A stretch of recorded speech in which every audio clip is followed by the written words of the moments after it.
Gas সংকটের খবর পেয়ে হাজী ক্যাম্প আর আশকোনায় গেলে দীর্ঘদিনের ভোগান্তির কথা বলতে আসেন এলাকার বিভিন্ন শ্রেণী পেশার মানুষ।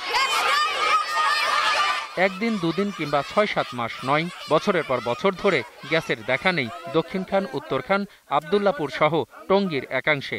আবার শেওড়াপাড়া, দক্ষিণ বিশিল, পুরান ঢাকার ওয়ারি, আগামসি লেন সহ বিভিন্ন এলাকার অবস্থা আরো খারাপ। সারা রাত আমি অনেকবার কাঠি জ্বালাই, কিন্তু গ্যাস কোথাও নাই। গ্যাসও পাই না, বিলও দিতে হইতেছে। এটার কারণটা কি? একটা বছর ধৈর্য করছি, আমরা চিন্তা করলাম হয়তো এই আসবে। এখন রাত দেখতে দেখতে প্রতিটা মানুষ অসুস্থ হয়ে পড়ছে। বাচ্চা কাচ্চা গিয়ে স্কুলে যেতে পারি না গ্যাসের জন্য অস্থির। গ্যাস যদি ন দিতে পারে সরকার, তো আমাদের গোড়া থেকে কাটি দেওয়া হোক।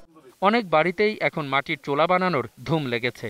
কারো বা রান্না হচ্ছে বাড়ির ছাদে, লাকড়ির চুলায় কিংবা কেরোসিন স্টোভে। ফজরের আজান হয়ে যায়, তারপরও আসে না গ্যাস। অনেকে অফিসে যাওয়ার সময় দুপুরে লাঞ্চটা নিয়ে যায়, সেই ব্যবস্থা এখানের মানুষ করতে পারে না। গ্যাসের যারা আছে তারা স্বল্প সময়ের মধ্যে এই গ্যাসের সমস্যাটা সমাধান করা উচিত। বন্ধু চুলা, মাটির চুলা, গ্যাস স্টোভ, সিলিন্ডার ব্যবহার করতেছি, কেউ লাকড়ির চুলা ব্যবহার করতেছি। রাতে দিনে 24 ঘন্টার মধ্যে 1 ঘন্টাও গ্যাস আসে না। আমরা যে পোলাপান একটু পানি গরম করে খাওয়ামো, পোলাপান সব অসুস্থ হয়ে যেতেছে। ঠান্ডা পানি খাইতে খাইতে কাশ হয়ে গেছে, তারপরে ঠান্ডা ভাত খাই। রাত্রে 1:30 থেকে ভোর 5টা পর্যন্ত রান্না করতে হয়। আগে রাতে বেলা একটু পাইতাম, সেটাও এখন আমরা পাচ্ছি না। গ্যাসের এই লাগাতার সমস্যা নিয়ে কথা বলতে নারাজ তিতাস কর্তৃপক্ষ।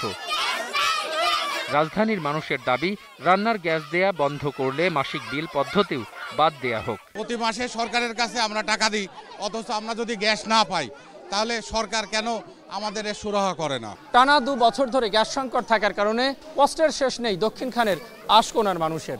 প্রিয় দর্শক, আপনার চারপাশে নানা সমস্যা আর ভোগান্তির চিত্র তুলে ধরবে 21 টেলিভিশন। এসব তথ্য জানাতে ফোন করুন, এই নম্বরে পৌঁছে যাব। আমি অখিল পোদ্দার, আর 21 টেলিভিশনের ক্যামেরা আপনাদের দুর্ভোগ দুর্দশায় সবসময় পাশে আছে 21 টেলিভিশন।